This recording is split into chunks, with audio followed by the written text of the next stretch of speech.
नमस्कार, आप देख रहे हैं धा न्यूज और मैं हूं अभिषेक मिश्रा।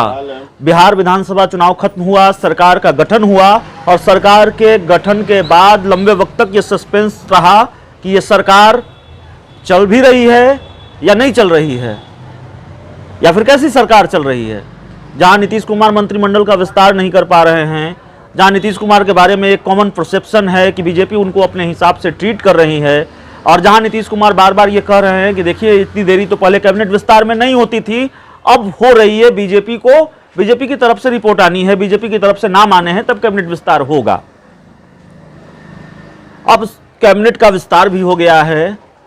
अब सवाल यह है कि नहीं है कि सरकार चल रही है या नहीं चल रही है। सरकार चलती दिखाई दे रही है, लेकिन सवाल यह है कि कैसी सरकार चल रही है। मंत्री का भाई मंत्री के भाई को प्रोटोकॉल मिलेगा। मुकेश सहनी पहली बार मंत्री बने हैं, लेकिन जिन अधिकारियों ने मुकेश सहनी के भाई संतोष सहनी को प्रोटोकॉल दिया वो अधिकारी नहीं जानते थे।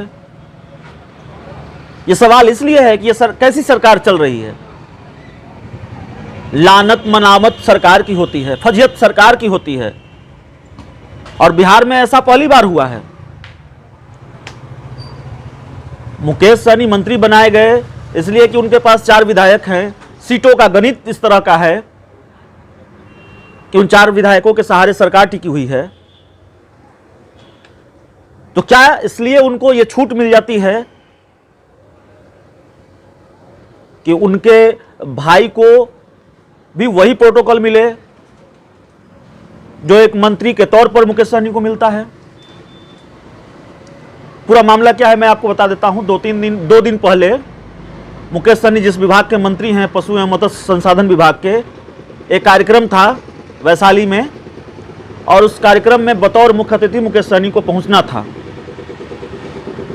अब मुकेश सहनी तो व्यस्त रहते हैं, मंत्री हैं, पहले भी व्यस्त रहे हैं, और इस व्यस्तता की वजह से ही शायद शुरुआती दिनों में वो कई दिनों तक दफ्तर नहीं पहुंच पाए थे।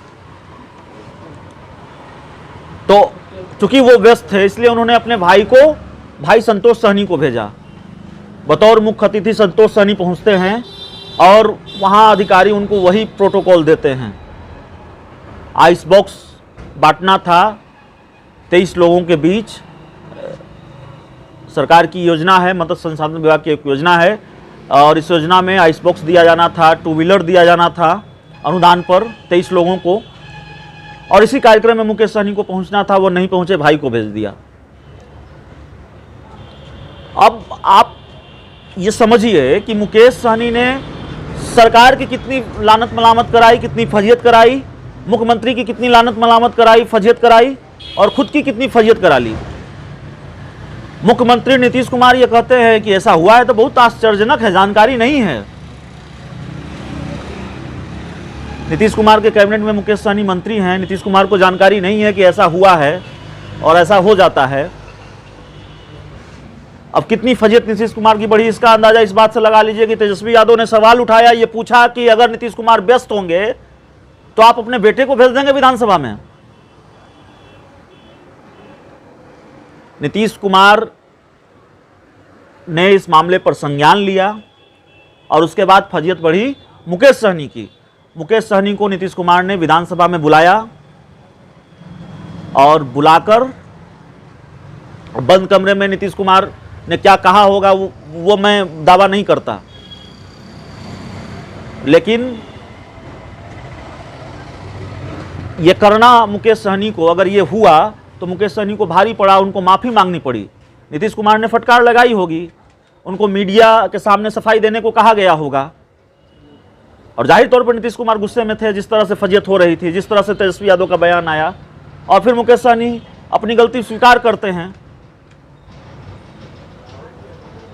तो मुकेश सहनी ने आज अपनी भी फजियत बढ़ाई, सरकार की भी फजियत बढ़ाई, और सुशासन और तमाम चीज़ों को लेकर जिस तरह से विपक्ष लगातार हमले कर रहा है, चौतरफा घिरे हुए हैं मुख्यमंत्री, उनकी मुश्किलें और बढ़ा दी मुकेश सहनी ने। और सीएम नीतीश कुमार की दिक्कत यही है 2020 के बाद कि अपने उनकी सबसे बड़ी मुश्किल बने हुए हैं। कभी बीजेपी, कभी बीजेपी के प्रदेश अध्यक्ष, कभी बीजेपी के विधायक और कभी उनकी ही सरकार के मंत्री। तो इस पूरी रिपोर्ट में इतना ही। अगर आपने हमारे चैनल को अब तक सब्सक्राइब नहीं किया है तो जरूर कर लीजिए। बहुत